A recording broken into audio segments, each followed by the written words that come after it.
Hello friends, welcome to my channel. आज के इस वीडियो में हम लोग DSSB TGT सोशल साइंस के तीसरे प्रीवियस ईयर क्वेश्चन पेपर को आपके साथ डिस्कस करेंगे।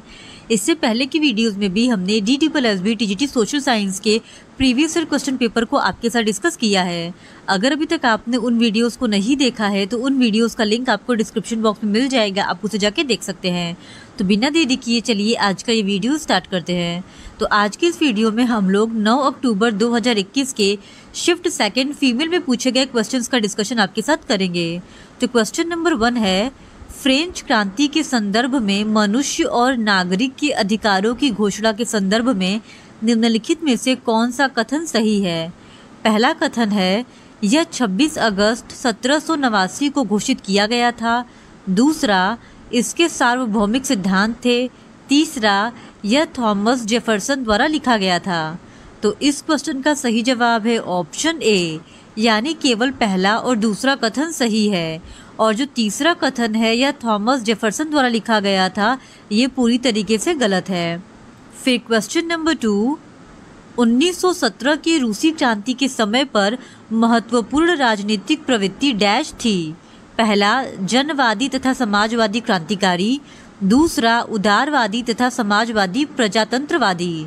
तो इस क्वेश्चन का सही जवाब है ऑप्शन सी, यानी पहला और दूसरा दोनों ही कथन सही है। 1917 के रूसी क्रांति के समय पर महत्वपूर्ण राजनीतिक प्रवृत्ति जनवादी तथा समाजवादी क्रांतिकारियों के साथ साथ उदारवादी तथा सामाजिक प्रजातंत्रवादी थे। फिर क्वेश्चन नंबर 3, फ्रांसीसी क्रांति डैश की स्थापना के लिए हुई थी। पहला, समतावादी समाज। दूसरा, सामंतवाद।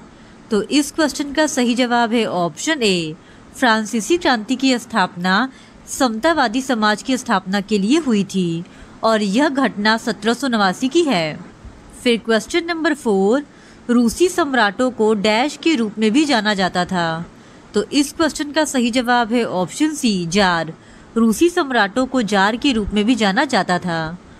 फिर क्वेश्चन नंबर 5, निम्नलिखित भावनाओं में से कौन सी फ्रेंच क्रांति के साथ नहीं जुड़ी है। तो इस क्वेश्चन का सही जवाब है ऑप्शन बी, मार्क्सवाद। आधुनिक राष्ट्रवाद, नागरिकता के अधिकार और राष्ट्र की संप्रभुता फ्रेंच क्रांति से जुड़ी भावनाएं एवं विचार है, जबकि मार्क्सवाद का संबंध फ्रेंच क्रांति से नहीं है। फिर क्वेश्चन नंबर 6, एनी बेसेंट के होम रूल लीग का उद्घाटन कब हुआ था। तो इस क्वेश्चन का सही जवाब है ऑप्शन ए, 1916 में। एनी बेसेंट एक आयरिश महिला थी और इन्होंने भारतीय राजनीति में 1914 में प्रवेश किया था। 1915 में इन्होंने अपने समाचार पत्र न्यू इंडिया और कॉमनवेल्थ के माध्यम से इस बात का प्रचार किया कि गोरे उपनिवेशों की तरह भारतीय जनता को भी अपनी सरकार बनाने का अधिकार मिले। फिर क्वेश्चन नंबर 7, निम्नलिखित में से कौन कांग्रेस स्वराजवादी थे। तो इस क्वेश्चन का सही जवाब है ऑप्शन सी, मोतीलाल नेहरू। मोतीलाल नेहरू कांग्रेस स्वराजवादी थे। 1923 में इलाहाबाद में स्वराज पार्टी की स्थापना चित्तरंजन दास और मोतीलाल नेहरू ने की थी। इसके अध्यक्ष CR दास एवं महासचिव मोतीलाल नेहरू थे, और पार्टी का नाम स्वराज शब्द से लिया गया था। फिर क्वेश्चन नंबर 8, रूस की फरवरी क्रांति के परिणाम स्वरूप डैश हुआ था। पहला, एक तंत्र सुदृढ़, और दूसरा, अस्थायी सरकार का गठन। तो इस क्वेश्चन का सही जवाब है ऑप्शन ए, यानी रूस की फरवरी क्रांति जो कि 1917 में हुई थी, उसके परिणाम स्वरूप एक अस्थायी सरकार का गठन हुआ था। फिर क्वेश्चन नंबर 9, भारत में 1857 के विद्रोह के दौरान गांव-गांव संदेश पहुंचाने के लिए किस खाद्य पदार्थ का इस्तेमाल किया गया था। तो इस क्वेश्चन का सही जवाब है ऑप्शन बी, चपाती। 1857 में शुरू हुए भारत के पहले स्वतंत्रता संग्राम में चपातियां यानी रोटियां गांव-गांव में क्रांति की ज्वाला जगाने और गुप्त संदेश पहुंचाने का माध्यम थी। फिर क्वेश्चन नंबर 10, 1785 में मैरी एंटोनेट किस अफेयर में फंस गई थी। तो इस क्वेश्चन का सही जवाब है ऑप्शन डी, डायमंड नेकलेस। फ्रांसीसी राजा लुई 16वें की पत्नी रानी मैरी एंटोनेट थी। हीरे के हार का मामला 1785 में लुई 16वां के दरबार में एक घोटाला था, जिसने फ्रांसीसी क्रांति की पूर्व संध्या पर फ्रांसीसी राजशाही को बदनाम किया। इस घोटाले में राजी मैरी एंटोनेट भी शामिल थी। मैरी एंटोनेट ने एक महंगे हीरे का हार प्राप्त करने के लिए क्राउन के जौहरी को धोखा देने के अपराध में भाग लिया था। फिर क्वेश्चन नंबर 11, साइमन कमीशन के अध्यक्ष कौन थे? तो इस क्वेश्चन का सही जवाब है option C, sir John Simon. Simon commission नवंबर 1927 में ब्रिटिश कंजर्वेटिव सरकार द्वारा नियुक्त 7 सांसदों का समूह था। साइमन कमीशन के अध्यक्ष सर जॉन साइमन थे एवं अध्यक्ष सहित इसमें कुल 7 सदस्य थे। फिर क्वेश्चन नंबर 12, भारत के 1857 के विद्रोह के संदर्भ में निम्नलिखित में से कौन सा कथन सही है? पहला, इसकी विफलता का एक कारण भारतीयों के बीच फूट थी। दूसरा, 1857 की क्रांति ने भारत में ईस्ट इंडिया कंपनी के शासन का अंत कर दिया। तो इस क्वेश्चन का सही जवाब है ऑप्शन सी, यानी पहला एवं दूसरा दोनों ही कथन सही है। 1857 की क्रांति के संदर्भ में ये बात भी सही है कि इसकी विफलता का मुख्य कारण भारतीयों के बीच फूट थी, और ये भी सही है कि 1857 की क्रांति के कारण ही भारत में ईस्ट इंडिया कंपनी का शासन खत्म हो गया था। फिर क्वेश्चन नंबर 13, पूर्ण स्वतंत्रता प्राप्त करने का निर्णय भारतीय राष्ट्रीय कांग्रेस के निम्नलिखित में से किस अधिवेशन में लिया गया था? तो इस क्वेश्चन का सही जवाब है ऑप्शन ए, 1929। पूर्ण स्वतंत्रता प्राप्त करने का निर्णय भारतीय राष्ट्रीय कांग्रेस के दिसंबर 1929 के लाहौर अधिवेशन में जवाहरलाल नेहरू की अध्यक्षता में लिया गया था। जवाहरलाल नेहरू ने कहा कि हमारा एक ही लक्ष्य है, स्वाधीनता, अर्थात स्वाधीनता का अर्थ है पूर्ण स्वतंत्रता। फिर क्वेश्चन नंबर 14, 6 नवंबर 1924 को स्वराजवादियों और नो चेंजर्स के बीच के संघर्ष को किसने समाप्त किया था? तो इस क्वेश्चन का सही जवाब है ऑप्शन ए, महात्मा गांधी। 6 नवंबर 1924 को महात्मा गांधी ने CR दास और मोतीलाल नेहरू के साथ एक संयुक्त बयान पर हस्ताक्षर करके स्वराजवादियों और नो चेंजर्स के बीच के संघर्ष को समाप्त किया था। फिर क्वेश्चन नंबर 15, रूसी क्रांति के दौरान 9 जनवरी 1905 को एक पादरी फादर गयान के नेतृत्व में श्रमिकों की भारी भीड़ डैश की ओर बढ़ी। तो इस क्वेश्चन का सही जवाब है ऑप्शन ए, विंटर पैलेस। रूसी क्रांति के दौरान जनवरी 1905 को एक पादरी फादर गयान या ज्ञापान के नेतृत्व में श्रमिकों का एक जुलूस विंटर पैलेस के सामने पहुंचा, तो पुलिस और कॉसेक्स दल ने मजदूरों पर हमला बोल दिया और इस घटना में 100 से ज़्यादा मजदूर मारे गए तथा लगभग 300 से ज़्यादा मजदूर घायल हुए थे और इतिहास में इसी घटना को खूनी रविवार के नाम से जाना जाता है। 1905 की क्रांति की शुरुआत इसी घटना से मानी जाती है और इसी घटना के कारण रूस में हड़तालें होने लगी और इसी दौरान जार निकोलस सेकंड ने एक निर्वाचित परामर्शदाता संसद या ड्यूमा के गठन पर अपनी सहमति दे दी। फिर क्वेश्चन नंबर 16, घटना वर्ष का निम्नलिखित में से कौन सा युग्म सही नहीं है? पहला, साइमन कमीशन 1931, दूसरा बटलर कमीशन 1927 और तीसरा मुद्दिमन समिति 1924। तो इस क्वेश्चन का सही जवाब है ऑप्शन सी, यानी जो केवल पहला ऑप्शन है साइमन कमीशन 1931 वो सही नहीं है, क्योंकि साइमन कमीशन 1927 में नियुक्त किया गया था और ये भारत में 1928 में आया था। फिर क्वेश्चन नंबर 17, रूसी सोशल डेमोक्रेटिक लेबर पार्टी का गठन डैश में हुआ था? तो इस क्वेश्चन का सही जवाब है ऑप्शन ए, 1898 में। कार्ल मार्क्स के विचारों को मानने वाले समाजवादियों ने 1898 में रूसी सोशल डेमोक्रेटिक लेबर पार्टी का गठन किया था। फिर क्वेश्चन नंबर 18, प्रथम वैश्विक आर्थिक मंदी डैश में हुई थी? तो इस क्वेश्चन का सही जवाब है ऑप्शन बी, 1873 में। प्रथम वैश्विक आर्थिक मंदी 1873 में हुई थी। 1873 का आतंक एक वित्तीय संकट था जिसके कारण यूरोप और उत्तरी अमेरिका में आर्थिक पतन हुआ एवं यह 1896 तक जारी रहा था। फिर क्वेश्चन नंबर 19, भारत की कौन सी पंचवर्षीय योजना को महालनोबिस योजना के नाम से भी जाना जाता है? तो इस क्वेश्चन का सही जवाब है ऑप्शन बी, दूसरा। भारत में द्वितीय पंचवर्षीय योजना जिसका कार्यकाल 1956 से 1961 तक था उसे महालनोबिस मॉडल के नाम से जाना जाता है और इस योजना में भारी उद्योगों के विकास पर बल दिया गया था, जिसके तहत राउरकेला, भिलाई और दुर्गापुर में स्टील प्लांट स्थापित किए गए थे। फिर क्वेश्चन नंबर 20, निम्नलिखित में से किस व्यक्ति ने चंपारण सत्याग्रह में महात्मा गांधी की सहायता की थी? पहला JB कृपलानी, दूसरा बाबू राजेंद्र प्रसाद और तीसरा बाबू ब्रजकिशोर प्रसाद। तो इस क्वेश्चन का सही जवाब है ऑप्शन ए, यानी JB कृपलानी, बाबू राजेंद्र प्रसाद और बाबू ब्रजकिशोर प्रसाद, इन तीनों ने ही चंपारण सत्याग्रह में महात्मा गांधी की सहायता की थी। फिर क्वेश्चन नंबर 21, 1887 की ब्रटलैंड रिपोर्ट ने डैश के बारे में बताया। तो इस क्वेश्चन का सही जवाब है ऑप्शन ए, सतत विकास। वर्ष 1987 में प्रकाशित ब्रटलैंड रिपोर्ट में सतत विकास के बारे में बताया गया। विश्व पर्यावरण और विकास आयोग ने अपनी ब्रटलैंड रिपोर्ट हमारा साझा भविष्य प्रकाशित किया, जिसमें पोषणीयता को परिभाषित किया गया। और ब्रटलैंड रिपोर्ट के अनुसार सतत पोषणीय विकास का अर्थ है एक ऐसा विकास जिसमें भविष्य में आने वाली पीढ़ियों की आवश्यकता पूर्ति को प्रभावित किए बिना वर्तमान पीढ़ी द्वारा अपनी आवश्यकता की पूर्ति किया जाए। फिर क्वेश्चन नंबर 22, निम्नलिखित में से कौन सा कथन सही है?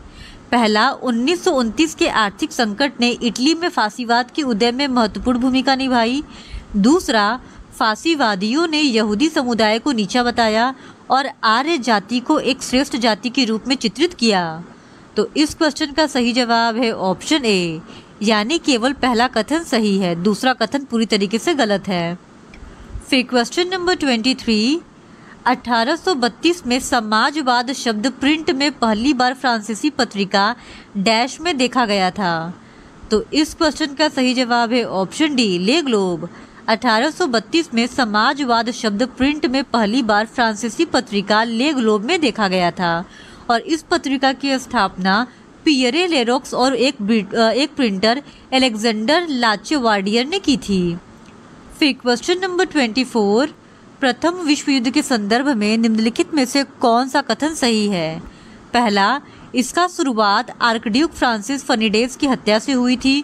दूसरा, जर्मन फ्रांस और रूस का सहयोगी भागीदार था। तीसरा, ब्रिटेन ऑस्ट्रिया हंगरी का सहयोगी था। तो इस क्वेश्चन का सही जवाब है ऑप्शन डी, यानी केवल पहला कथन सही है, दूसरा और तीसरा कथन गलत है। फिर क्वेश्चन नंबर 25, चंद्रमा को पृथ्वी का एक चक्कर लगाने में लगभग कितने दिन लगते हैं? तो इस क्वेश्चन का सही जवाब है ऑप्शन डी, 27 दिन। चंद्रमा पृथ्वी का एक चक्कर लगभग 27 दिन में पूरा करता है और लगभग इतने ही समय में वह अपने अक्ष पर एक चक्कर भी पूरा करता है। इसी के कारण पृथ्वी से हमें चंद्रमा का केवल एक ही भाग दिखाई पड़ता है। फिर क्वेश्चन नंबर 26, एक क्लाइमोग्राफ में डैश को एक्स अक्ष पर प्लॉट किया जाता है जबकि डैश को वाई अक्ष पर प्लॉट किया जाता है।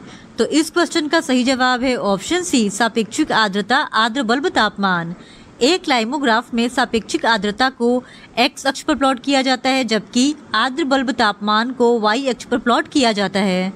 फिर क्वेश्चन नंबर 27, मानचित्रों पर समुद्र तल से समान तापमान वाले स्थानों को मिलाने वाली खींची गई रेखाएं डैश कहलाती हैं। तो इस क्वेश्चन का सही जवाब है ऑप्शन बी, आइसोथर्म। मानचित्रों पर समुद्र तल से समान तापमान वाले स्थानों को मिलाने वाली खींची गई रेखाएं आइसोथर्म कहलाती हैं और समान वायुदाब वाले स्थानों को मिलाने वाली रेखा को समदाब रेखा कहते हैं और समुद्र के अंदर समान गहराई वाले स्थानों को मिलाने वाली रेखा को आइसोबात रेखा कहते हैं। फिर क्वेश्चन नंबर 28, बेरिंग जल संधि डैश के बीच का प्रवेश द्वार है। तो इस क्वेश्चन का सही जवाब है ऑप्शन डी, प्रशांत महासागर और आर्कटिक महासागर। बेरिंग जल संधि प्रशांत महासागर और आर्कटिक महासागर के बीच का प्रवेश द्वार है। फिर क्वेश्चन नंबर 29, अदृश्य हाथ की अवधारणा डैश द्वारा पेश की गई थी। तो इस क्वेश्चन का सही जवाब है ऑप्शन बी, एडम स्मिथ। अदृश्य हाथ की अवधारणा एडम स्मिथ के द्वारा पेश की गई थी। फिर क्वेश्चन नंबर 30, जेट स्ट्रीम निम्नलिखित में से किस गुण से अभिलक्षित होती है? पहला, उनका संचालन पथ लहरदार है। दूसरा, ये ऊपरी क्षोभ मंडल में पाई जाती हैं। तो इस क्वेश्चन का सही जवाब है ऑप्शन बी, 1 और 2 दोनों ही कथन सही है।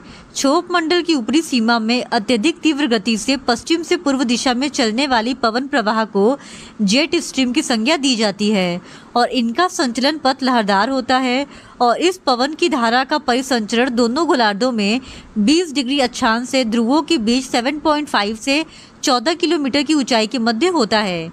इस वजह से इस क्वेश्चन का सही जवाब है ऑप्शन बी, 1 और 2 दोनों सही है। फिर क्वेश्चन नंबर 31, द्वितीय विश्व युद्ध में डैश ने पोलैंड को हर संभव सहायता प्रदान करने का आश्वासन दिया। तो इस क्वेश्चन का सही जवाब है ऑप्शन बी, ब्रिटेन तथा फ्रांस। द्वितीय विश्व युद्ध एक वैश्विक संघर्ष था जो 1939 से 1945 के बीच में हुआ था और इस विश्व युद्ध के दौरान पोलैंड को ब्रिटेन तथा फ्रांस ने हर संभव सहायता प्रदान करने का आश्वासन प्रदान किया था। फिर क्वेश्चन नंबर 32, निम्नलिखित में से कौन सा ज्वालामुखी सरकम पैसिफिक बेल्ट में नहीं पाया जाता है? तो इस क्वेश्चन का सही जवाब है option D, mount Vesuvius. Mount Pinatubo, mount Saint Helens और माउंट किलायू, ये तीनों ही सरकम पैसिफिक बेल्ट में पाया जाता है, जबकि माउंट विसुवियस मध्य महाद्वीपीय पेटी में पाया जाता है। फिर क्वेश्चन नंबर 33, बहुत अधिक वाष्पीकरण के कारण लाल समुद्र में सबसे अधिक लवणता होती है, यह किस महासागर में है? तो इस क्वेश्चन का सही जवाब है ऑप्शन ए, हिंद महासागर। लाल समुद्र हिंद महासागर का भाग है।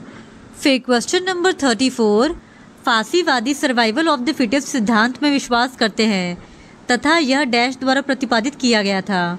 तो इस क्वेश्चन का सही जवाब है ऑप्शन ए, चार्ल्स डार्विन। फांसीवादी या कट्टरवादी सर्वाइवल ऑफ द फिटेस्ट सिद्धांत में विश्वास करते हैं तथा यह सिद्धांत चार्ल्स डार्विन के द्वारा प्रतिपादित किया गया था। फिर क्वेश्चन नंबर 35, 1933 में वे जर्मनी के चांसलर बने, लेकिन जल्द ही लोकतंत्र को नष्ट कर दिया और अपनी तानाशाही स्थापित कर ली। दी गई पंक्ति निम्नलिखित में से किस व्यक्तित्व की बात हो रही है? तो इस क्वेश्चन का सही जवाब है ऑप्शन डी, एडोल्फ हिटलर। 1933 में एडोल्फ हिटलर जर्मनी के चांसलर बने थे और जल्द ही उन्होंने लोकतंत्र को नष्ट कर दिया था। ये जो पंक्ति दी गई है ये एडोल्फ हिटलर के लिए कही गई है। फिर क्वेश्चन नंबर 36, 5 डिग्री उत्तरी और 5 डिग्री दक्षिणी अक्षांशों के बीच कौन सी दाब पट्टी स्थित है? तो इस क्वेश्चन का सही जवाब है ऑप्शन सी, विषुवतीय निम्न दाब पट्टी। फिर क्वेश्चन नंबर 37, लोपोलिथ चट्टान का आकार क्या होता है? तो इस क्वेश्चन का सही जवाब है ऑप्शन ए, कटोरा आकार। अवसादी चट्टानों में जब लावा जमकर तस्तरी नुमा आकार ग्रहण कर लेता है तो उस आकृति को लोपोलिथ कहा जाता है और ये दक्षिण अमेरिका में मिलते हैं। फिर क्वेश्चन नंबर 38, डैश विचारकों ने वर्ग भेद को समाप्त करने की मांग की थी? तो इस क्वेश्चन का सही जवाब है ऑप्शन ए, समाजवादी। समाजवादी विचारकों ने वर्ग भेद को समाप्त करने की मांग की थी। फिर क्वेश्चन नंबर 39, पृथ्वी के आंतरिक भाग में असांतत्य पृथ्वी के क्षेत्र का निम्नलिखित में से कौन सा युग्म सही है? पहला, रिपेटी असांतत्य, ऊपरी और निचला मेंटल। दूसरा, मोहो असांतत्य, ऊपरी और निचली भूपर्पटी। तीसरा, गुटेनबर्ग असांतत्य, बाहरी और आंतरिक क्रोड। तो इस क्वेश्चन का सही जवाब है ऑप्शन डी, केवल 1 यानी रिपेटी असांतत्य, ऊपरी और निचला मेंटल इस सवाल का सही जवाब है। फिर क्वेश्चन नंबर 40, संयुक्त राष्ट्र के लक्ष्य क्या है? पहला, राष्ट्रों के बीच मैत्रीपूर्ण और द्विपक्षीय संबंध विकसित करना। दूसरा, एकल मंच पर अंतर्राष्ट्रीय समस्याओं का समाधान। तो इस क्वेश्चन का सही जवाब है ऑप्शन सी, यानी पहला एवं दूसरा दोनों ही कथन सही है। संयुक्त राष्ट्र 24 अक्टूबर 1945 में स्थापित एक अंतर्राष्ट्रीय संगठन है और वर्तमान में इसके 193 सदस्य देश हैं। संयुक्त राष्ट्र और इसके कार्य इसके संस्थापक चार्टर में निहित सिद्धांतों और उद्देश्यों द्वारा निर्देशित होते हैं। फिर क्वेश्चन नंबर 41, महानदी की गाद निकालने की प्रक्रिया के कारण किस झील का निर्माण हुआ है? तो इस क्वेश्चन का सही जवाब है ऑप्शन सी, चिल्का झील। महानदी की गाद निकालने की प्रक्रिया के कारण चिल्का झील का निर्माण हुआ है। फिर क्वेश्चन नंबर 42, निम्नलिखित में से कौन सा कारक महासागरीय धाराओं को प्रभावित करता है? पहला, वायु प्रतिबल। दूसरा, दाब प्रवणता। तीसरा, तटीय स्थलाकृति और निचली उच्च दाब। चौथा, लवणता। तो इस क्वेश्चन का सही जवाब है ऑप्शन डी, यानी पहला, दूसरा, तीसरा एंड चौथा चारों ही कथन सही है। वायु प्रबलता, दाब प्रवणता, तटीय स्थलाकृति और निचली उच्च दाब और लवणता, ये चारों ही महासागरीय धाराओं को प्रभावित करते हैं। फिर क्वेश्चन नंबर 43, मान लीजिए कि 100 यूनिट सौर विकिरण पृथ्वी के वायुमंडल में प्रवेश करता है। इस जानकारी के आधार पर निम्नलिखित में से कौन सा कथन बिल्कुल सही है? पहला, प्रकीर्ण द्वारा अंतरिक्ष में खो गया विकिरण बादलों द्वारा परावर्तन से अधिक होगी। दूसरा, पृथ्वी की सतह पर लगभग 20 यूनिट विकिरण प्राप्त होगा। तो इस क्वेश्चन का सही जवाब है ऑप्शन सी, यानी ना तो पहला और ना ही दूसरा, कोई भी कथन सही नहीं है। फिर क्वेश्चन नंबर 44, भारत के राष्ट्रीय परिवार नियोजन कार्यक्रम के संदर्भ में निम्नलिखित में से कौन सा कथन सही है? पहला, भारत इस तरह का कार्यक्रम शुरू करने वाला दुनिया का पहला देश था। दूसरा, यह कार्यक्रम 1952 में शुरू किया गया था। तो इस क्वेश्चन का सही जवाब है ऑप्शन बी, पहला एवं दूसरा दोनों ही कथन सही है।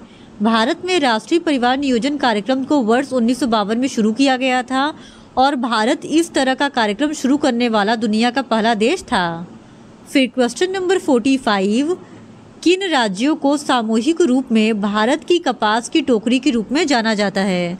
तो इस क्वेश्चन का सही जवाब है ऑप्शन सी, महाराष्ट्र, गुजरात, आंध्र प्रदेश तथा तेलंगाना। इन राज्यों को सामूहिक रूप से भारत की कपास की टोकरी के रूप में जाना जाता है। कपास एक उष्ण एवं उपोष्ण जलवायु का पौधा है।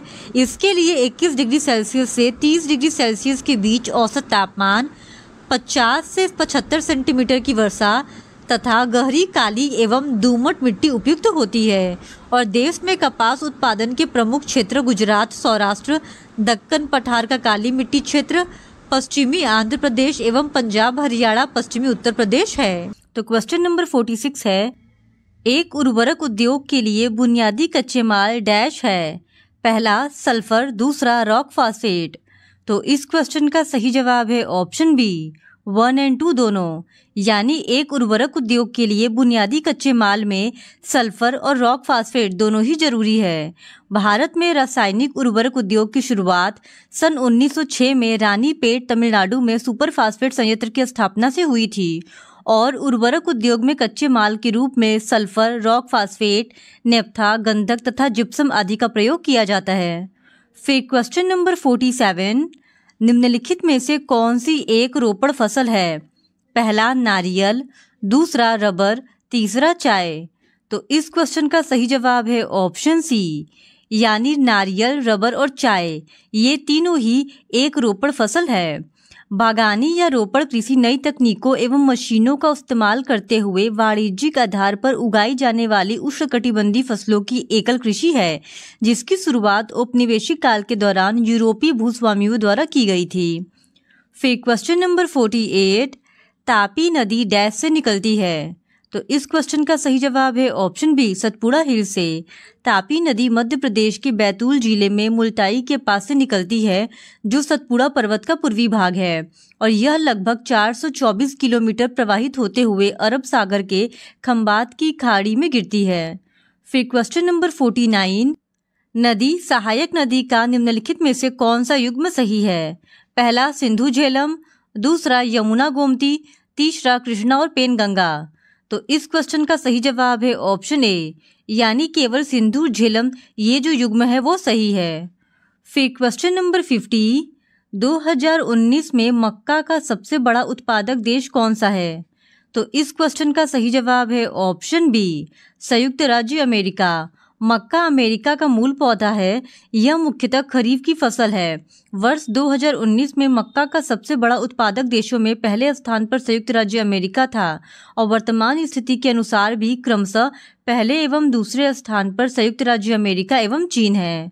फिर क्वेश्चन नंबर 51, ढलान के नीचे भूस्खलन की दिशा डैश हो सकती है? पहला, ऊर्ध्वाधर और दूसरा, पार्श्विक। तो इस क्वेश्चन का सही जवाब है ऑप्शन सी, यानी ढलान के नीचे भूस्खलन की दिशा ऊर्ध्वाधर और पार्श्विक दोनों हो सकती है।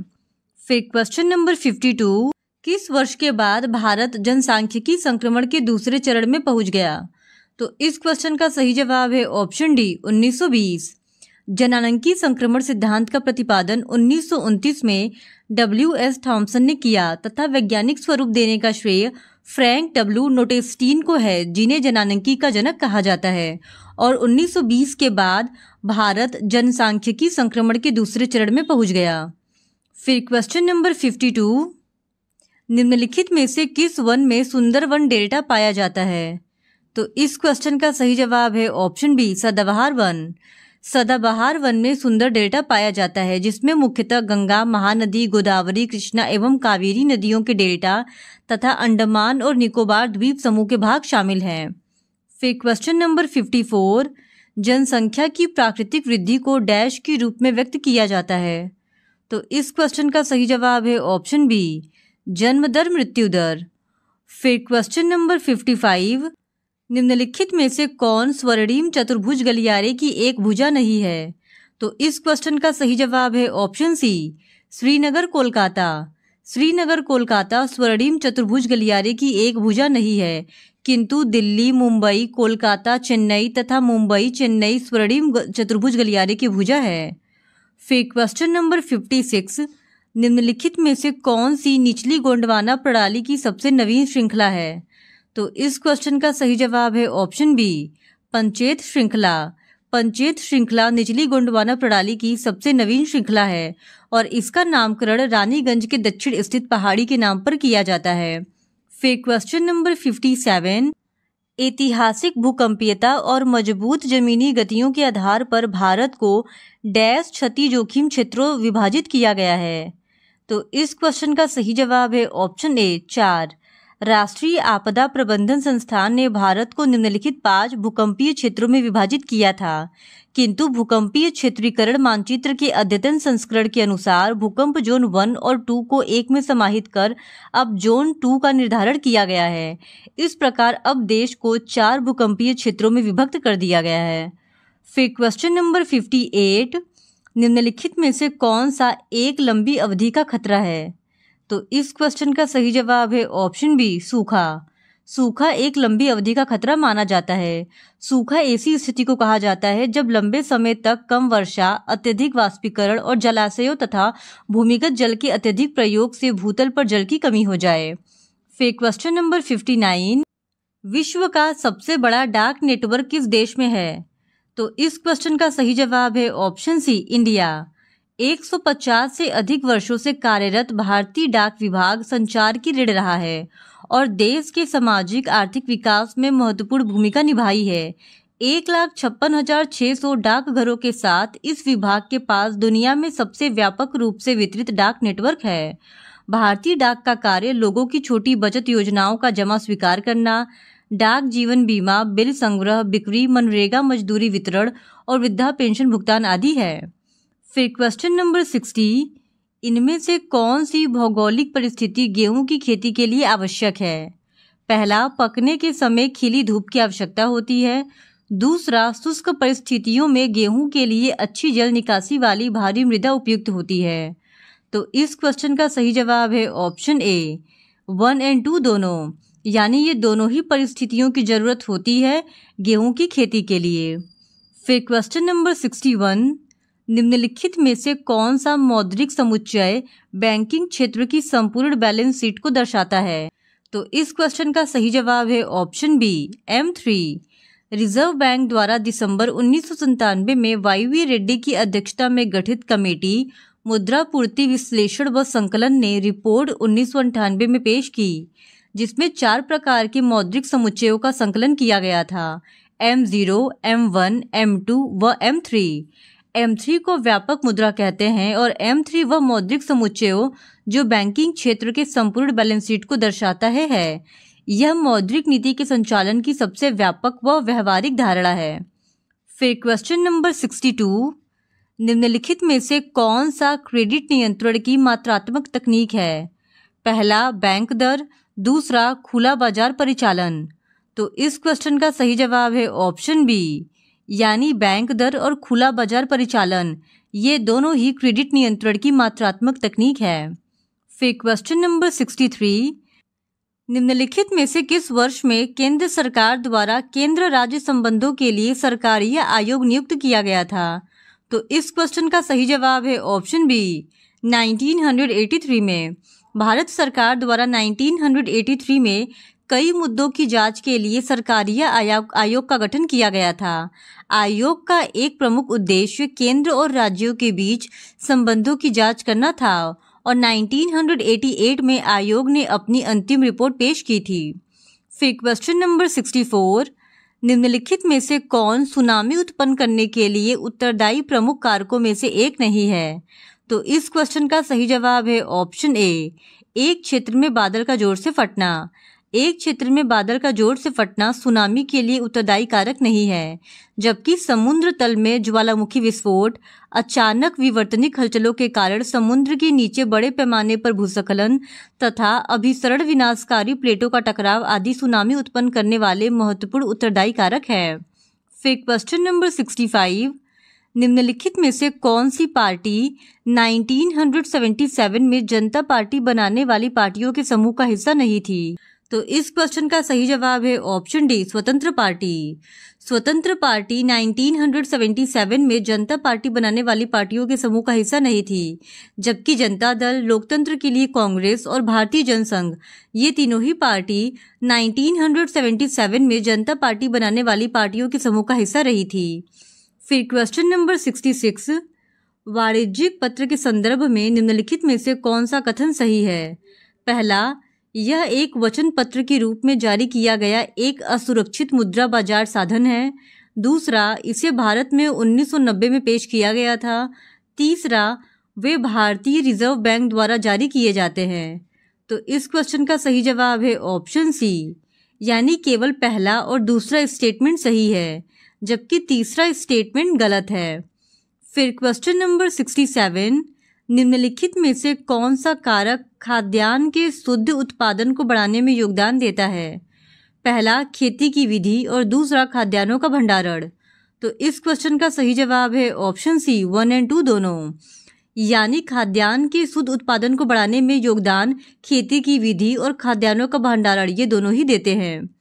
फिर क्वेश्चन नंबर 68, आर्थिक विकास के संदर्भ में निम्नलिखित में से कौन सा कथन सही नहीं है? तो इस क्वेश्चन का सही जवाब है ऑप्शन बी, आर्थिक विकास मात्रात्मक और गुणात्मक दोनों हैं। फिर क्वेश्चन नंबर 69, संगठित क्षेत्र की निम्नलिखित में से कौन सी विशेषता नहीं है? पहला, रोजगार की शर्तें नियमित हैं और दूसरा, सरकार द्वारा पंजीकृत नहीं। तो इस क्वेश्चन का सही जवाब है ऑप्शन डी, यानी केवल दूसरा जो कथन है वो सही नहीं है, जबकि जो पहला कथन है रोजगार की शर्तें नियमित है, यह विशेषता संगठित क्षेत्र की होती है। और संगठित क्षेत्र में ऐसी कंपनियां या कार्यस्थल शामिल है जिसमें रोजगार की अवधि नियमित होती है और कर्मचारियों को रोजगार की गारंटी भी दी जाती है। वे सरकार के द्वारा अधिकृत है और उन्हें विभिन्न कानून में निर्धारित नियमों विनियमों का पालन करना होता है। फिर क्वेश्चन नंबर 70, वह निर्धारित ब्याज दर जिस पर भारतीय रिजर्व बैंक ओवरसाइट आधार पर चल निधि को अवशोषित करता है वह डैश कहलाता है? तो इस क्वेश्चन का सही जवाब है option B, reverse repo rate. वह निर्धारित ब्याज दर जिस पर भारतीय रिजर्व बैंक ओवरसाइट आधार पर चल निधि को अवशोषित करता है वह रिवर्स रेपो रेट कहलाता है। फिर क्वेश्चन नंबर 71, निम्नलिखित में से कौन आर्थिक विकास को प्रभावित करने वाला एक गैर आर्थिक कारक है? पहला, शासन और दूसरा, मृदा और भूभाग। तो इस क्वेश्चन का सही जवाब है ऑप्शन सी, केवल 1, यानी आर्थिक विकास को प्रभावित करने वाला एक गैर आर्थिक कारक केवल शासन है, मृदा और भूभाग नहीं। आर्थिक विकास को प्रभावित करने वाले मुख्य आर्थिक कारक में प्राकृतिक संसाधन, आर्थिक व्यवस्था, पूंजी निर्माण, बाजार का आकार, वित्तीय प्रणाली, विदेशी व्यापार और विपणन योग्य अधिशेष इत्यादि को शामिल किया जाता है, जबकि गैर आर्थिक कारक में शासन, प्रशासन, राजनीतिक स्वतंत्रता, सामाजिक संगठन और नैतिक व सामाजिक मूल्य इत्यादि को शामिल किया जाता है। फिर क्वेश्चन नंबर 72, भारतीय संविधान के संदर्भ में अनुच्छेद अंतर्वस्तुओं का कौन सा युग्म सही है? पहला, 327 विधानमंडल के लिए निर्वाचनों के संबंध में उपबंध करने की संसद की शक्ति और दूसरा 329 निर्वाचन संबंधी मामलों में न्यायालयों के हस्तक्षेप का वर्जन। तो इस क्वेश्चन का सही जवाब हो जाएगा ऑप्शन बी, यानी दोनों ही सही है।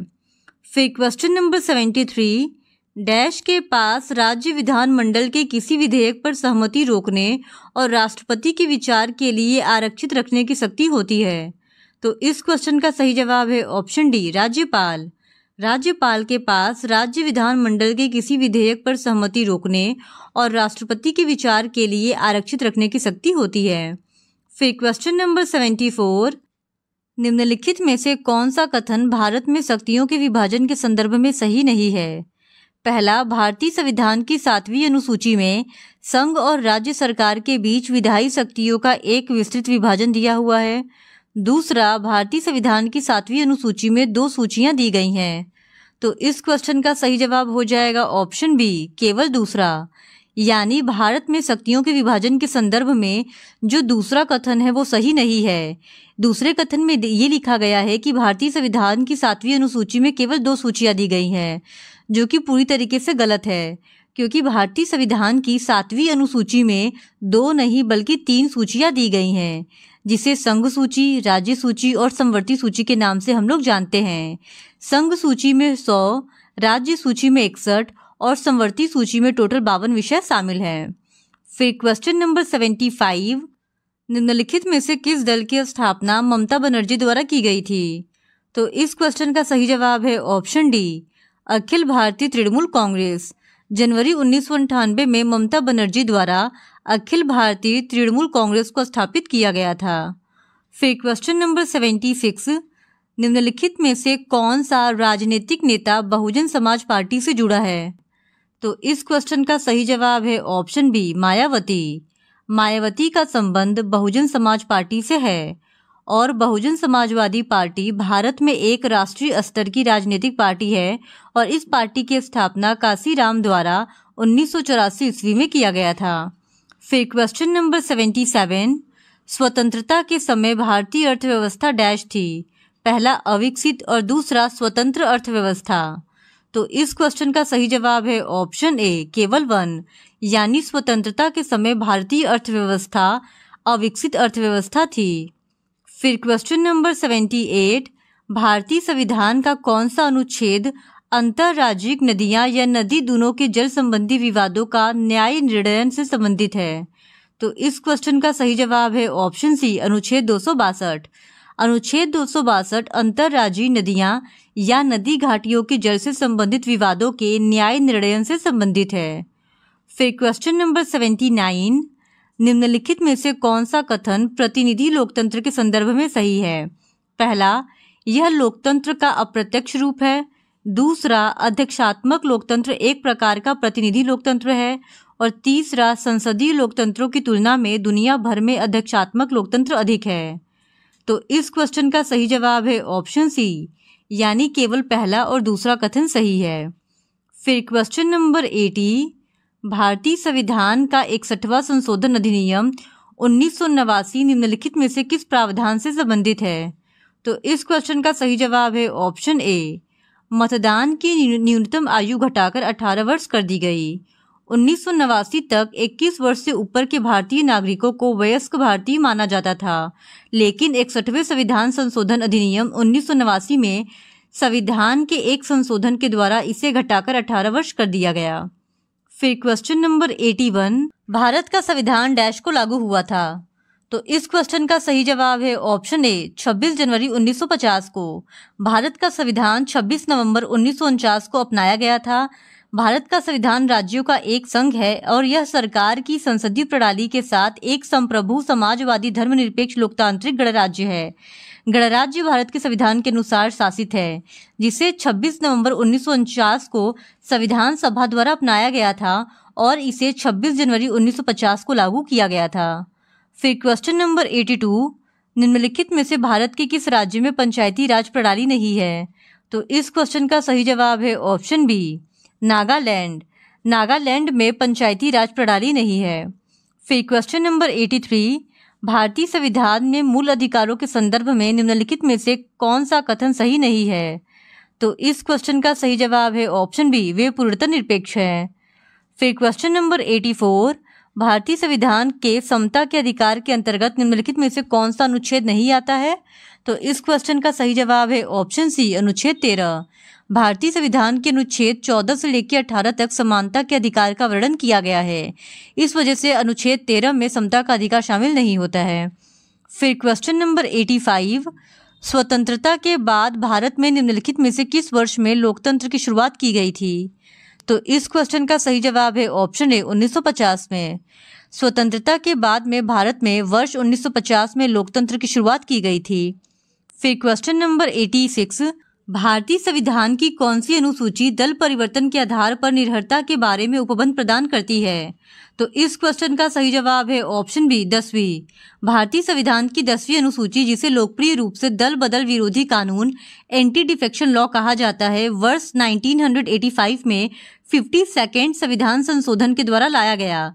यह दल बदल क्या है और दल बदल करने वाले सदस्यों को अयोग्य ठहराने संबंधी प्रावधानों को परिभाषित करता है। फिर क्वेश्चन नंबर 87, किस संविधान संशोधन अधिनियम ने भारतीय संविधान में मूल कर्तव्यों को जोड़ा था? तो इस क्वेश्चन का सही जवाब है ऑप्शन ए 42nd संविधान संशोधन अधिनियम के द्वारा भारतीय संविधान में मूल कर्तव्यों को जोड़ा गया था। फिर क्वेश्चन नंबर 88, नेपाल में पंचायत प्रणाली डैश द्वारा स्थापित की गई थी? तो इस क्वेश्चन का सही जवाब है ऑप्शन बी राजा महेंद्र। 16 दिसंबर 1962 के नए संविधान को सरकार के भंग होने की दूसरी वर्षगांठ पर अपनाया गया और एक 4 स्तरीय पंचायत प्रणाली की स्थापना की गई थी। राजा महेंद्र ने 5 जनवरी 1961 को निर्दलीय पंचायत व्यवस्था की स्थापना की थी। फिर क्वेश्चन नंबर 89, नेपाल में माओवादियों के उदय के संदर्भ में निम्नलिखित में से कौन सा कथन सही है? पहला, पीपुल्स मूवमेंट उनके द्वारा 1986 में शुरू किया गया था। दूसरा, माओवादियों ने 2000 तक नेपाल के किसी भी जिले में जनता का सरकार स्थापित नहीं की थी। तो इस क्वेश्चन का सही जवाब है ऑप्शन सी, यानी केवल दूसरा कथन सही है। 18 फरवरी 1990 को नेपाल में माओवादियों द्वारा जन आंदोलन शुरू किया गया था और नेपाल में लगभग 32 या अधिक जिलों में माओवादी सरकारें थी, लेकिन 2000 के दशक में माओवादियों और सरकार के बीच शांति वार्ता चल रही थी। फिर क्वेश्चन नंबर 90, निम्नलिखित में से कौन 17वीं शताब्दी में ब्रिटेन के गृह युद्ध का परिणाम था? तो इस क्वेश्चन का सही जवाब है ऑप्शन बी, शाही निरपेक्षता समाप्त हो गई। ये जो था वो ब्रिटेन में गृह युद्ध का परिणाम था 17वीं शताब्दी में। इस तरह आज के इस वीडियो में हमने DSSB TGT SST के एक और प्रीवियस ईयर क्वेश्चन पेपर को आपके साथ डिस्कस कर लिया है। और अगर आप इसी तरह और भी प्रीवियस ईयर क्वेश्चन पेपर को देखना चाहते हैं तो please do subscribe to my channel and like this video. Thank you very much.